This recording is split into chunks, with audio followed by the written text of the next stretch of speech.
amikor az égen sápadt hold ragyog, keleti Kárpátok, rátok gondolok, hol édesebb a bor és barnább a kenyér. Azt a kicsiny földet nem adná semmiért, ő nem panaszkodik, csak ül csendesen, várja, hogy hazája kebli megpihenhessen. Annyi év után is szorítja fegyverét, Kárpátalja őrzi még az ősi Vereckét.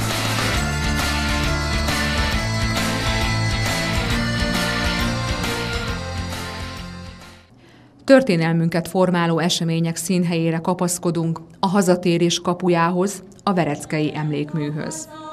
A csodálatos táj ölelésében hevesen dobban minden magyar szíve.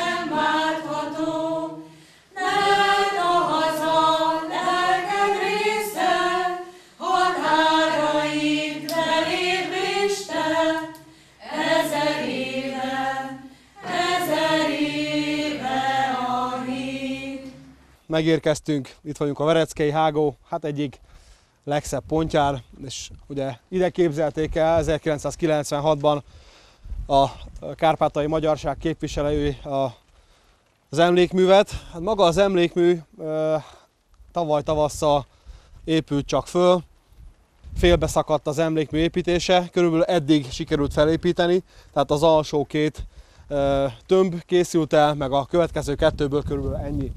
Innentől fölfelé már a későbbi megállapodás alapján lett felépítve, tehát a felső része igen fiatal, tehát láthatjuk, hogy már komoly rongálások érték felépítése után is. Tehát ezek a részek, amik le vannak törve, ezek mind-mind a tavaly nyári és a idén tavaszi rongálásoknak a következtében hát néznek így ki. Ugye azon az oldalon is láthatjuk, hogy le lett törve egy-egy része ennek az építménynek. Magát az emlékművet egy munkácsi szobrászművész álmodta meg, Mát Péternek hívják. Ő készítette egyébként a Munkácsi várban található Zrínyi Ilonát és Kis-Rákóczi Ferencet ábrázoló szobrot is, tehát az ő tervei alapján építették föl. A művész pedig az emlékművet úgy képzelte, hogy 7 tömbből állítja össze. A 7 tömb a 7 törzset szimbolizálja, tehát ha megszámoljuk ezeket a tömböket, akkor a 7-es szám kijön a végén, és maga a 7 tömb, a 7 törzs egy egészet, egy teljeset alkot, ez a magyar nemzetet, magyar nemzet egységét próbálja meg szimbolizálni. Maga a 7 tömb egy teret zár körbe, a tér pedig úgy lett kialakítva, hogy egy fenyőfának a csúcsát próbálj meg utánozni, tehát ez egy életfát szimbolizál, a magyarság túlélését, minden vihart, minden megpróbáltatást túlélve, tehát egy életfa lett így kialakítva. A tér, meg maga a 7 tömb egy egészet alkotva, egy kisebb, hogy is mondjam, szentét próbál meg felidézni bennük. Tehát a távolból, ha nézzük, akkor mintha egy kis kápolna látszódna a távolból, de ha közelebb jövünk, akkor ugye a 7 tömb, a 7 törzs és maga a tér is kirajzolódik előttünk. A központi részén az emlékműnek pedig egy tömb látható, egy gránit tömb. Ez a gránit tömb azt a kelyhet próbálja meg szimbolizálni, amelyben ugye a vérszerződés ideje alatt a 7 törzs vezére vérét folyatta, tehát azt a kelyhet szimbolizálja, amit a vérszerződés ideje alatt használnak. Két oldalán kereszt van, hát nem abból a korból való, természetesen a kereszténység kicsit később lett fölvéve, tehát a magyarok kicsit később lettek keresztények, de a magyarság keresztény valláshoz való tartozását, kereszténységhez való tartozását szimbolizálja a két kereszt ennek a tömbnek az oldalán. A kárpátaljai magyarság, hát az önben úgy tartja, hogy egy évszázadok alatt mi megtanultunk egymás mellett élni, szlovákokkal, románokkal, ruszinokkal. Az itt élő magyarok úgy tartják, hogy a Vereckei hágó 1000 éven keresztül enélkül az emlékmű nélkül is Vereckei hágó volt, és az emlékmű, ha tönkre is teszik, ha le is rombolják, természetesen nagyon sajnálnánk, de ez a Vereckei hágó akkor is Vereckei hágó marad. A szívünkből, a lelkünkből ezt úgysem tudják kitörölni. Nem panaszkodik, csak ül csendesen, várja, hogy hazája kebli megpihenhessen. Annyi év után is szorítja fegyverét, Kárpátalja őrzi még az ősi Vereckét.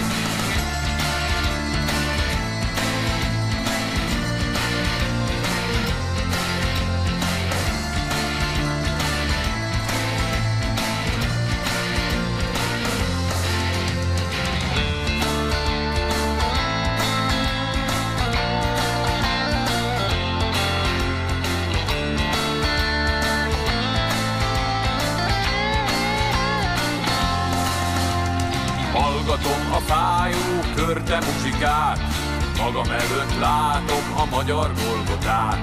Találkozunk mi még, nem hal meg a remény. Találkozunk mi még a vad Kárpátok tetején. Ő nem panaszkodik, csak ül csendesen, várja, hogy hazája kebli megpihenhessen. Annyi év után is szorítja fegyverét, Kárpátalja őrzi még az ősi Vereckét. La la la la la la, la la la la la. A Latorca völgyében fekvő Szolyva jelképe a magyarság tragikus sorsára emlékeztet. Csak azért, mert magyarok voltak, ártatlan emberek 10 000-eit hurcolták a gyűjtő- és munkatáborokba, ahonnan 16 000-en sohasem tértek haza. Az áldozatok emlékére létesített emlékparkban kegyelettel emlékeztünk rájuk. Védték ezt a bizonyos vonalat, az 1000 éves határt, amiről már szó volt fent a vereckei hágónál. Hogy védték és hogy harcoltak, és mi mindent éltek át itt Szolyván. És aztán innen Szolyváról vitték őket el a Donyecky bányákba. Hosszú évekre, 1949-ben tértek haza, a Donyecky bányákban dolgoztak, és aztán a Tatárhágon keresztül jöttek vissza. Szent Karácsony este most reánk köszöntött. Itt ünnepeljük meg a szögesdrót között. Elhurcolt bennünket gonosz szellemkeze, halált osztogató sötét idegenbe. Megfagyva kuporgunk hideg betonlapon, a hosszú álmatlan dermedt éjszakákon. 3 napi eleséggel indultak az emberek, kibírjuk ezt, a sok férfi bizakodva nevetett. 3 napnak elmúltával lehervadt a mosoly, megismerte kínok kínját, sok ezernyi húsfogoly. Puskás őrök árgus szemmel vigyázták a menetet, agyonlőtték az út szélén a lemaradt beteget. A létszámot bepótolták bárkivel, ki arra járt, nem lehessen kimutatni darabszámra a hiányt.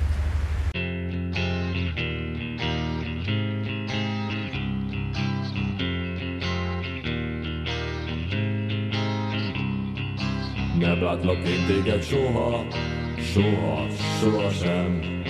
Te sem látod, hogy érted, könnyes a szemem.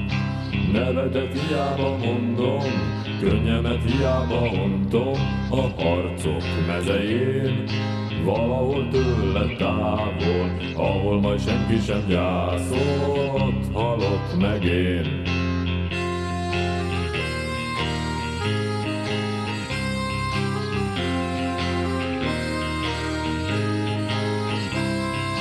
Nem lesz egy tenyérnyi jel sem puszta síromon, elesett katonák teste lesz a vánkosom, ahova le fognak tenni, síromra nem borul senki, senki, aki él. Tavasz sem fakaszt rám zöldet, elhordja rólam a földet, messze majd a szél.